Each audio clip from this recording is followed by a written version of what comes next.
Bismillahirrahmanirrahim. Assalamualaikum warahmatullahi wabarakatuh.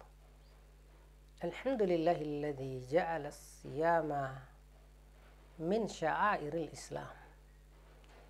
Asyhadu an la ilaha illallah wahdahu la syarikalah.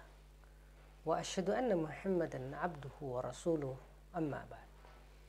Jamaah yang dirahmati Allah Subhanahu wa taala, salah satu cara sukses untuk memanage Ramadan kita adalah dengan memahami fikih puasa.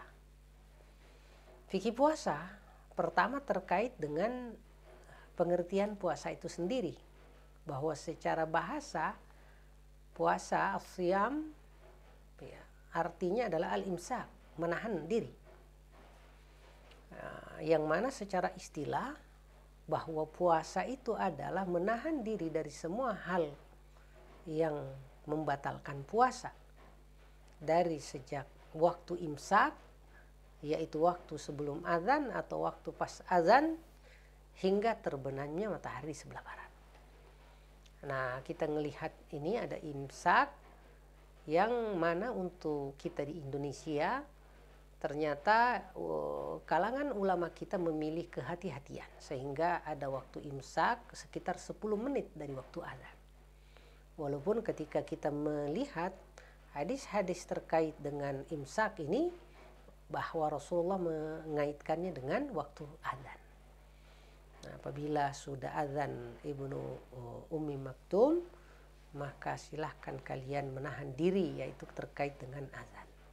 Pemirsa yang rahmati Allah Subhanahu wa taala. Juga aspek lain yang penting adalah memahami rukun-rukun puasa.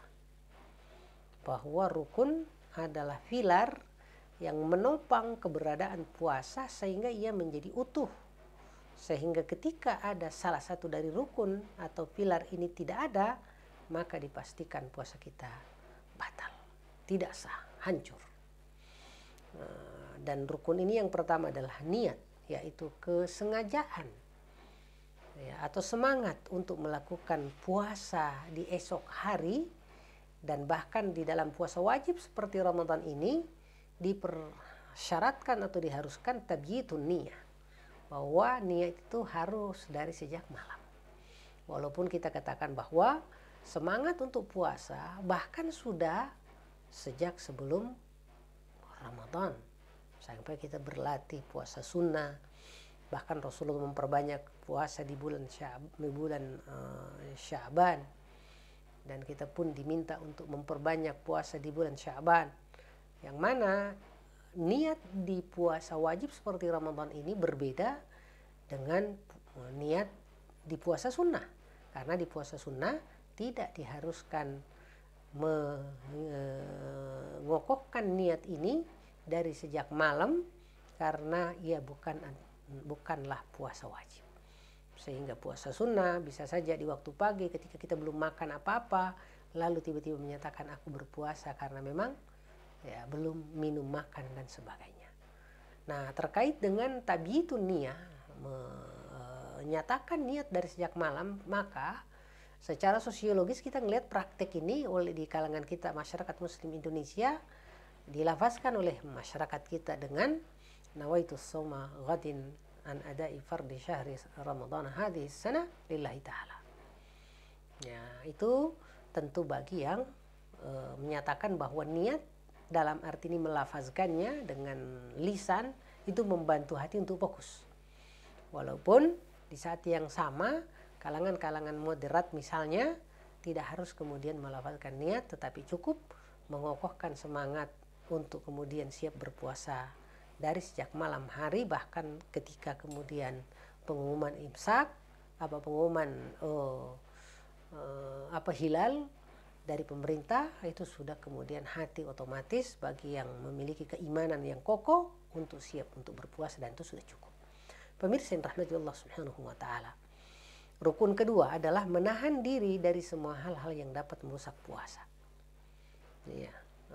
Faman syahida minkum asy-syahra falyasumhu, maka siapapun melihat hilal maka harus berpuasa.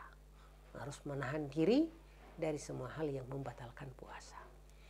Nah, selain itu juga kita penting untuk melihat hal-hal yang dibolehkan selama puasa, seperti bersiwak, ya, sikat gigi maksudnya, ya tentu sangat dianjurkan supaya tetap terjaga kebersihan kita dari si mulut dan gigi.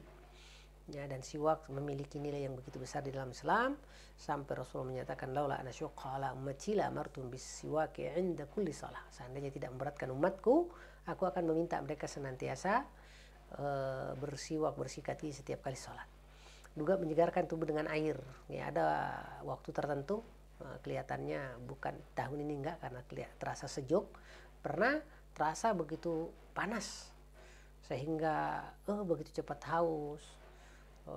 Begitu kemudian kondisi badan seolah-olah susah karena begitu panasnya. Ya, tentu dibolehkan mandi, ya, atau menyegarkan badan dengan misalnya air dingin, ya, termasuk boleh memakai celak, ya, karena tidak terkait langsung dengan puasa, ya, mencium istri, mencium suami walaupun tadi tidak dengan syahwat, ya, terutama yang tidak lagi pengantin baru. Tapi kalau pengantin baru, ya diusahakan ini dihindari mencium istri atau mencium suami karena ini kondisinya berbeda.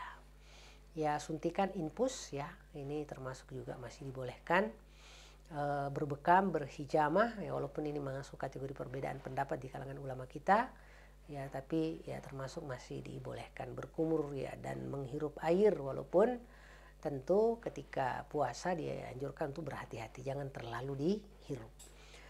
Junub di pagi hari, ya, ini junub ini misalnya, ya, terkadang kita di Indonesia, nggak tahu di negara lain, setelah sholat subuh lalu kemudian, ya, kita baring lalu kemudian mimpi basah, bagaimana statusnya? Ya, tentu itu tidak membatalkan puasa karena memang itu bukan di bawah kendali kita. Termasuk misalnya ketika suami istri sudah bersama lalu kemudian pas bangun waktu imsaknya, azannya sudah dekat, maka tentu tidak harus kemudian mereka mandi dulu baru sahur, enggak. Tetapi tetap didahulukan sahurnya, adapun mandi junubnya ditunda setelah waktu sahur, tentu tidak ada masalah. Dan juga hal-hal lain. Nah, juga hal yang perlu kita pahami adalah yang terlarang, makan minum dengan sengaja itu jelas, muntah dengan sengaja. Kalau muntah tidak sengaja nggak ada masalah. Istimna yaitu mengeluarkan mani dengan sengaja, ya itu tentu, ya, membatalkan karena kesengajaan. Makan, ya, yang tidak biasa melalui mulut, ya, bisa jadi, ya, dengan suntikan khusus untuk kemudian menambah gizi, itu tentu tidak bisa, gitu. Yang kita maksud tadi suntikan dan infus adalah yang sifatnya obat. Berniat berbuka, ya, jadi jangan sampai secara fisik tetap tidak makan dan minum tapi dia sendiri bersemangat atau berniat untuk membatalkan puasanya, karena berniat membatalkan puasa dengan sengaja itu sudah cukup membatalkan puasa.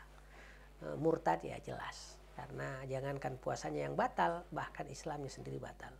Minum atau makan karena mengira matahari telah terbenam, ya, kalau kemudian dia mengira begitu lalu terbukti tidak, ya itu berarti batal puasanya.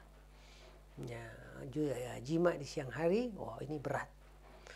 Makanya sebetulnya perlu kita sampaikan ke masyarakat kita agar sebaiknya tidak melaksanakan pernikahan sebelum Ramadan, terutama bulan Rajab Sya'ban, karena nanti pas masuk Ramadan, ya tentu ini kan pengantin baru, semangatnya tinggi, ya, baiknya setelah Ramadan walaupun direncanakan sebelum Ramadan. Semoga bermanfaat. Wallahu yatawallas salihin. Assalamualaikum warahmatullahi wabarakatuh.